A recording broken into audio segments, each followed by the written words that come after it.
Electrical info में आज का जो हमारा टॉपिक है वो है effects of city saturation in differential protection scheme. तो आज की वीडियो में डिटेल में बात करेंगे कि जो डिफरेंशियल प्रोटेक्शन स्कीम होती है जिसमें दोनों साइडों पे सीटीज़ लगाई होती हैं, अगर उनकी जो सैचुरेशन पॉइंट डिफरेंट होगा दोनों सिटीज़ का, तो उसका इफ़ेक्ट क्या हो रहा होगा हमारी प्रोटेक्शन स्कीम के ऊपर। तो उसको जानने से पहले आपको पता होना चाहिए डिफरेंशियल प्रोटेक्शन रिले क्या करती है और सैचुरेशन पॉइंट क्या होता है किसी भी सिटी की कोर का। तो डिफरेंशियल प्रोटेक्शन बेसिकली तब ऑपरेट हो रही होती है जब दो या दो से ज़्यादा सिमिलर इलेक्ट्रिकल क्वांटिटी एक्सीड कर जाती हैं किसी भी प्री डिटरमाइंड वैल्यू से। यानी कि जितनी हमने डिटरमाइंड वैल्यू रखी होगी प्री डिटरमाइंड वैल्यू, उससे अगर हमारा करंट या वोल्टेज बढ़ जाएगा तो उसके बाद जो होगा हमारी जो डिफरेंशियल रिले होगी ऑपरेट हो जाएगी और सर्किट ब्रेकर को ट्रिप करवा देगी। और जो सैचुरेशन होता है बेसिकली क्या होता है, जब हमारी सिटी की कोर में इतना ज़्यादा फ्लक्स हो जाए कि चेंज ऑफ फ्लक्स ना हो रहा हो तो हमारा ईएमएफ जो है इंड्यूस नहीं हो रहा होगा और हमारी सेकेंडरी साइड पे जो करंट होगा वो ज़ीरो हो जाएगा। और जितना भी प्राइमरी साइड से करंट एंटर हो रहा होगा तो वो जो है एक्साइटेशन करंट के तौर पर काम कर रहा होगा और हमारी इस कोर को सैचुरेट कर देगा। तो नी पॉइंट के बाद हमें पता चल जाता है कि हमारी जो कोर है वो सैचुरेट होना स्टार्ट हो जाती है। तो सैचुरेट का मतलब है कि सेकेंडरी साइड पे जो है कोई करंट नहीं आ रहा होगा और मतलब हमारी जो सीटी है वो ब्लॉक हो जाएगी या सेकेंडरी साइड पे कोई रिजल्ट नहीं देगी।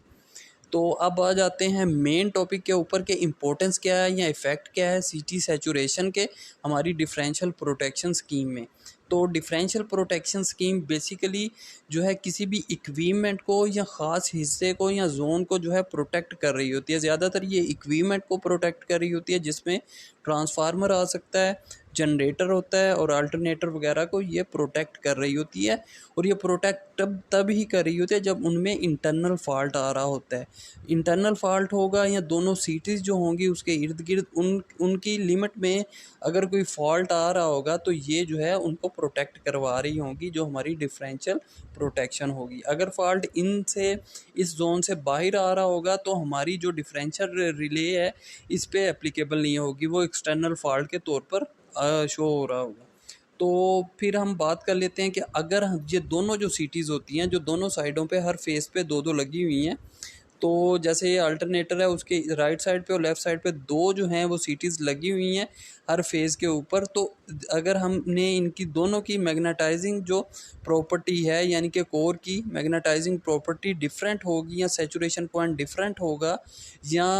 नी वोल्टेज डिफरेंट होगा, तो क्या हो रहा होगा कि हमारी जो है अगर करंट जो है एक साइड से पास करेगा,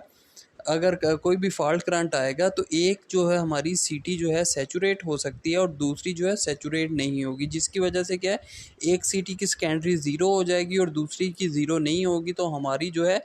जो नॉइज सेंस ट्रिपिंग शुरू हो जाएगी यानी कि ट्रिपिंग हो जाएगी। तो इसको एक एग्जांपल से देख लेते हैं। सपोज़ करें ये सिटी वन है और ये CT2 है। अगर ये CT1 की तरफ से जो हमारे प्राइमरी करंट आ रहा है CT2 की तरफ और दरमियान में जो डॉटेड लाइन है ये हमारा इक्विपमेंट शो हो रहा है, कोई भी हो सकता है, जनरेटर हो सकता है, हमारा ट्रांसफार्मर हो सकता है।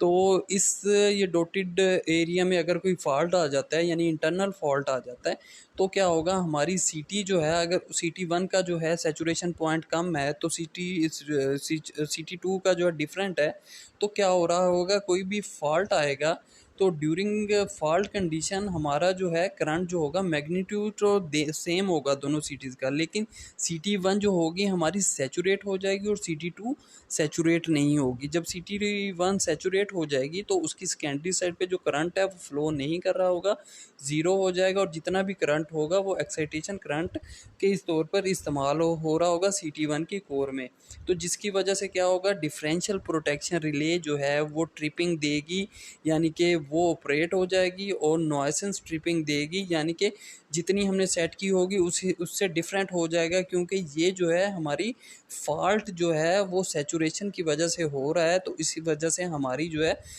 CT1 की जो कोर है वो सैचुरेट होने के बाद जो है ट्रिपिंग देगी, क्योंकि सेकेंडरी साइड पे करंट होगा नहीं और CT2 का जो है सेकेंडरी साइड पे करंट होगा। तो जब वो हमारी डिफरेंशियल रिले उसको कंपेयर करेगी तो उसे पता चल जाएगा कि इसमें डिफरेंस आ रहा है हमारी दोनों सिटीज़ के तो करंट में। तो वो जो होगा, जैसे कि आपको पता है किरचॉफ लॉ में होता है कि जो ऑल सम ऑफ करंट जो होता है वो इक्वल टू ज़ीरो होता है। तो इसमें जो है ज़ीरो नहीं हो रहा होगा, तो हमारी डिफरेंशियल रिले जो है वो नॉइसेंस ट्रिपिंग दे रही होगी और हमारे सिस्टम को सही तरह फंक्शन नहीं करने देगी। तो इस वजह से हमें पता चल जाता है कि जब भी हमने दोनों सिटीज़ इस्तेमाल करनी है, बेशक उनकी रेशो चेंज हो सकती है, डिफरेंट हो सकती है, लेकिन उसकी जो है कोर सैचुरेशन जो होगी, यानी कि मैग्नेटिक पॉइंट होगा कोर का, वो सेम होना चाहिए, यानी उसका वीके पॉइंट जो है वो सेम होना चाहिए, ताकि जो है इस तरह की ट्रिपिंग से बच सकें और हमारा